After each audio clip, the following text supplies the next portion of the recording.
तो पश्चिम बंगाल में एक बहुत बड़ा बदलाव आ रहा है। पश्चिम बंगाल में लाउड स्पीकर के खिलाफ अब कार्रवाई शुरू हो गई है। वहां सड़कों पर नमाज रोकने के बाद अब यह दूसरा बड़ा बदलाव है।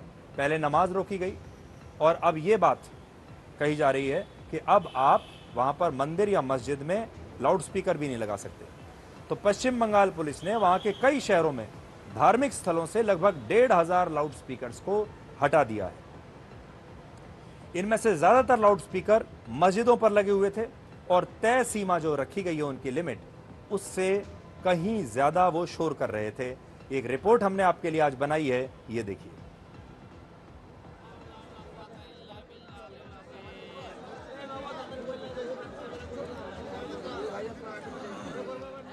पश्चिम बंगाल में लाउड स्पीकर के खिलाफ बड़ी कार्रवाई शुरू हो गई है। वहां सड़क पर नमाज रोकने के बाद यह दूसरा बड़ा बदलाव है। पश्चिम बंगाल पुलिस ने वहां के कई शहरों में धार्मिक स्थलों से लगभग 1,500 लाउड स्पीकर हटवाए। इनमें से ज्यादातर लाउड स्पीकर मस्जिदों पर लगे हुए थे और तय सीमा से बहुत ज्यादा शोर कर रहे थे।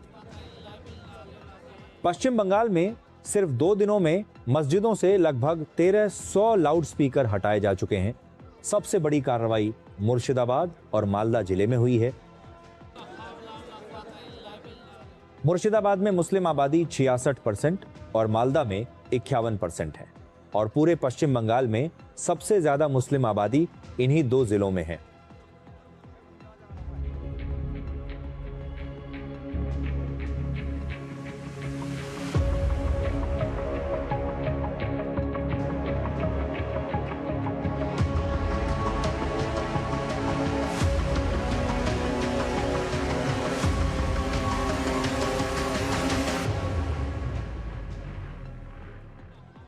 दिलचस्प बात यह है कि यह कार्रवाई सिर्फ मस्जिदों तक ही सीमित नहीं रही, बल्कि मंदिरों से भी लगभग 200 लाउडस्पीकर हटाए गए।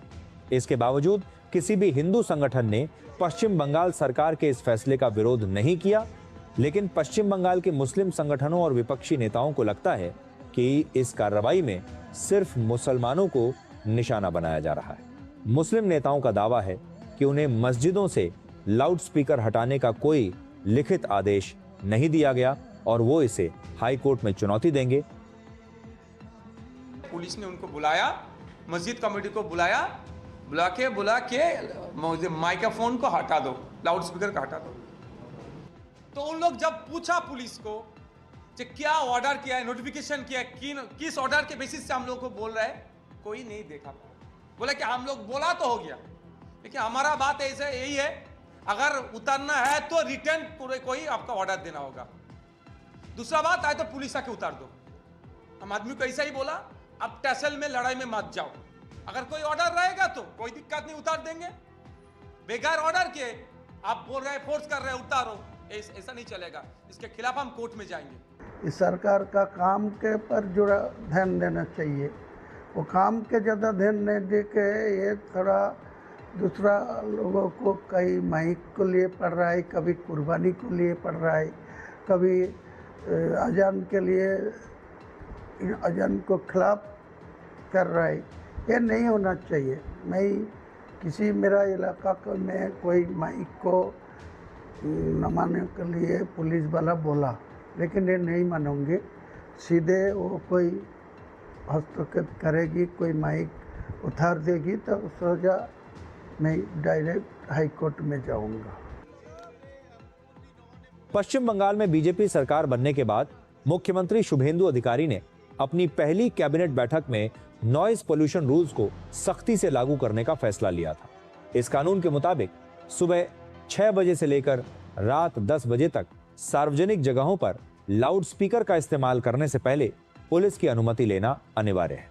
इसके अलावा रेजिडेंशियल इलाकों में दिन के समय आवाज की अधिकतम सीमा 55 डेसिबल और रात के समय 45 डेसिबल तय की गई है, जबकि सामान्य तौर पर धार्मिक स्थलों के लाउडस्पीकर से निकलने वाली आवाज 90 से 100 डेसिबल तक पहुंच जाती है, जिससे सेहत पर बुरा असर पड़ता है।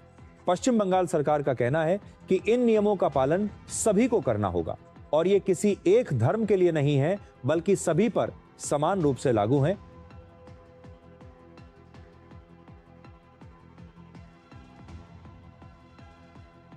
সরকারের নির্দেশিকা সেটা সবাইকে মানতে হবে। যদি কেউ জোর করে খোলায় সেটা কথা বলা উচিত ঠিক নয়। আর সব জায়গায় মাইক লাগানোর অনুমতিও নাই। মন্দিরে মসজিদে সব জায়গায় মাইক লাগাতে কে বলেছে? যখন এই ধর্মের কাজ শুরু হয়েছে, ভগবান এসছেন, প্রফেটরা এসেছেন, তখন থোড়াই না মাইক ছিল। তো সেই জন্য অন্যের ডিস্টার্ব না হয়, সেই জন্য সাউন্ড কন্ট্রোলে থাকা উচিত। এটা সরকার বলেছে, সেটাই সবার মানা উচিত। पश्चिम बंगाल में लगभग 34 साल तक लेफ्ट की और 15 साल तक ममता बनर्जी की सरकार रही, लेकिन ये सरकारें 49 वर्षों में मस्जिदों पर लगे लाउड स्पीकर्स को हटाने की हिम्मत नहीं कर पाई। इसकी सबसे बड़ी वजह मुस्लिम वोट बैंक की राजनीति थी और उन्हें खुश करने के लिए पिछली सरकारें ऐसे फैसले लेने से बचती रहीं।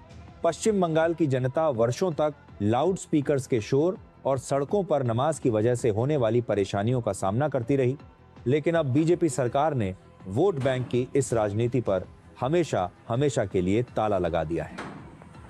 पश्चिम बंगाल से पहले देश के सबसे बड़े राज्य उत्तर प्रदेश में भी ऐसी ही कार्रवाई हुई थी। वहां भी सड़क पर नमाज और तय सीमा से अधिक आवाज में लाउड स्पीकर्स के इस्तेमाल पर प्रतिबंध है। इसके अलावा उत्तराखंड और हरियाणा जैसे बीजेपी शासित राज्यों से होते हुए ये बदलाव पूरे देश में पहुंच रहा है।